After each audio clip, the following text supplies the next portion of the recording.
અમેરિકામાં જઈને જોબ કરવા ઈચ્છતા લાખો ભારતીય આઈટી એન્જિનિયરો અને કન્સલ્ટિંગ ક્ષેત્રના વ્યવસાયિકો માટે એક અત્યંત ચોંકાવનારી લાલ બત્તી સમાન કાયદાકીય અપડેટ આવી છે, જેણે ટ્રમ્પ સરકારના કઠોર શાસનની વચ્ચે પ્રવાસી કામદારોના વિઝા એપ્રુવલ પર બહુ જ મોટો પ્રશ્ન ઊભો કર્યો છે. અમેરિકાના વર્ક વિઝા એટલે કે મુખ્યત્વે H-1B, L-1B અને E-2 વિઝા કેટેગરી માટે અરજી કરનારા અસંખ્ય ભારતીય પ્રોફેશનલ્સને, ખાસ કરીને ટેકનોલોજી, આઈટી સર્વિસીસ અને મોટી કન્સલ્ટિંગ કંપનીઓના કર્મચારીઓને વિઝા ઇન્ટરવ્યૂ દરમિયાન એમ્બેસીના ઓફિસરો દ્વારા એક એવો અણધાર્યો અને વિચિત્ર પ્રશ્ન પૂછીને આઘાત આપવામાં આવી રહ્યો છે, જે પ્રશ્ન એવો છે કે why can't an American do this job instead of you, એટલે કે તમારી જગ્યાએ આ નોકરી કોઈ અમેરિકન નાગરિક કેમ ન કરી શકે? આ એક જ પ્રશ્ને અત્યારે આખા ઇમિગ્રેશન માર્કેટમાં મોટો હોબાળો મચાવી દીધો છે. કારણ કે આ અણધારી પૂછપરછથી માત્ર અરજદારો જ નહીં, પરંતુ તેમના મોટા મોટા અમેરિકન વકીલો પણ સાવ અચરજ અને ભારે શંકાસ્પદ સ્થિતિમાં મુકાઈ ગયા છે. સામાન્ય રીતે ભારતીય અરજદારો પોતાના ઉચ્ચ એજ્યુકેશન ક્વોલિફિકેશન, ભૂતકાળના લાંબા અનુભવ અને પોતાની સ્પેશિયલાઇઝ્ડ ટેકનિકલ સ્કિલના કાગળો બહુ સારી રીતે તૈયાર કરીને ઇન્ટરવ્યૂ આપવા જતા હોય છે.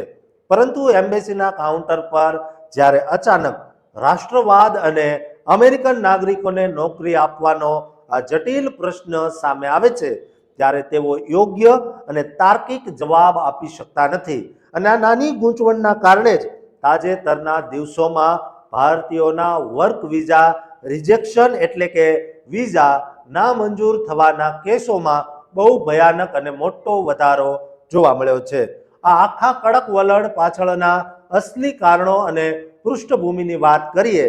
આ આખો નવો ક્રેકડાઉન પ્રમુખ ડોનાલ્ડ ટ્રમ્પના અગાઉના પ્રથમ કાર્યકાળ એટલે કે વર્ષ 2017ના બહુ ચર્ચિત બાય અમેરિકન હાયર અમેરિકન નામના સત્તાવાર એક્ઝિક્યુટિવ ઓર્ડરની કઠોર વિચારધારા સાથે સીધો જોડાયેલો છે. આ કાનૂની ઓર્ડરનો અસલી હેતુ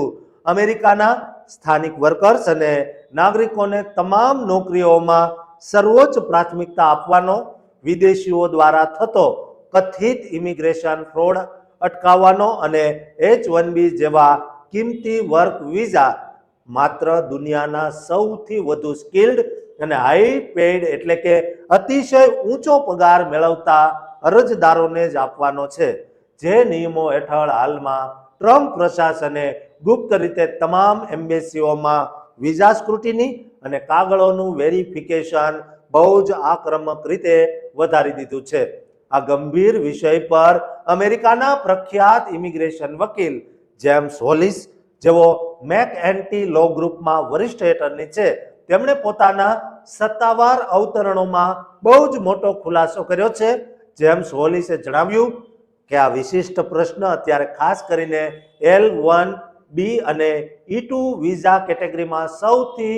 વધુ કાનૂની સમસ્યાઓ અને રિજેક્શન પેદા કરી રહ્યો છે. તેમણે અમેરિકાના અસલી ઇમિગ્રેશન લો અને બંધારણની જોગવાઈઓ સમજાવતા ખુલ્લેઆમ કહ્યું કે કાયદાકીય રીતે કોઈ પણ વિઝા અરજદારે એમ્બેસીમાં એ પુરવાર કરવાની કે સાબિત કરવાની બિલકુલ કાનૂની જરૂર નથી હોતી કે તે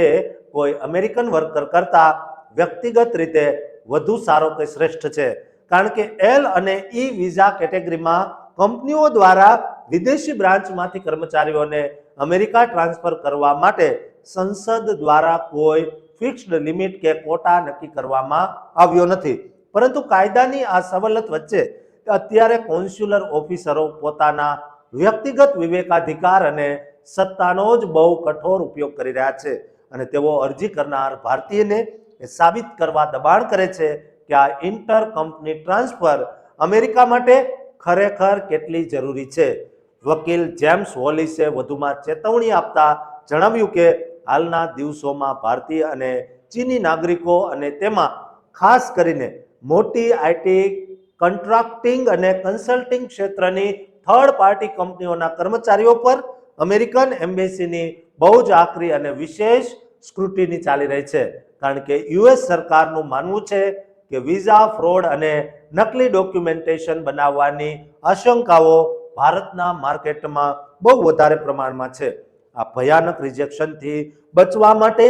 અમેરિકાના ટોચના વકીલોએ ભારતીય આઈટી કર્મચારીઓને બહુ જ મોટી પ્રિપરેશન ટિપ્સ એટલે કે તૈયારી કરવાની ખાસ સલાહ આપી છે. વકીલોનું સાફ કહેવું છે દોસ્તો કે ઇન્ટરવ્યુ કાઉન્ટર પર જતા પહેલા જ અરજદારે વ્યાપક અને ઊંડાણપૂર્વક મોક તૈયારી કરવી પડશે, જેમાં પોતાના રોજિંદા કામની સાચી સ્પેશિયલ વાતો, પ્રોજેક્ટનું અનોખું જ્ઞાન, કંપનીની અંદરનો પોતાનો લાંબો આંતરિક અનુભવ,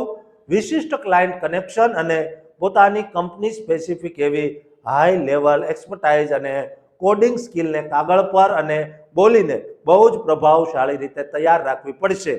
જે જ્ઞાન અમેરિકાના લોકલ માર્કેટમાં રહેલા કોઈ સામાન્ય અમેરિકન વર્કર પાસે સરળતાથી ઉપલબ્ધ ન હોય. આ સિવાય અરજદારે પોતાના તમામ પ્રોજેક્ટ ડોક્યુમેન્ટેશન સાવ સ્પષ્ટ,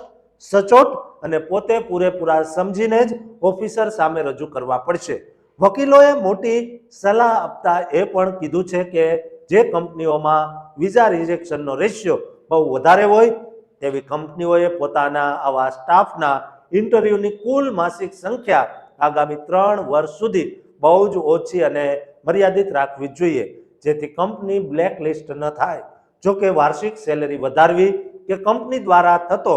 વિઝાનો કુલ યુઝેજ જેવા મોટા ફેક્ટર્સ સામાન્ય અરજદારના પોતાના હાથમાં હોતા નથી, પરંતુ ઇન્ટરવ્યુની સાચી અને નીડર તૈયારી દ્વારા આ ભયાનક પરિસ્થિતિને ચોક્કસ પલટી શકાય અને વિઝા મેળવી શકાય. દોસ્તો, તમે પણ અમેરિકામાં રહો છો કે અમેરિકા જવા ઈચ્છો છો કે તમારી આસપાસ કોઈ જવા માંગે છે તો એમના ઇન્ટરવ્યુની તારીખ નજીક છે તો આ વિડીયો એમને શેર કરજો, એમના માટે બહુ જ ઉપયોગી સાબિત થઈ શકશે. દોસ્તો, આ ચેનલને સબસ્ક્રાઇબ કરવાનું ચૂકતા નહીં.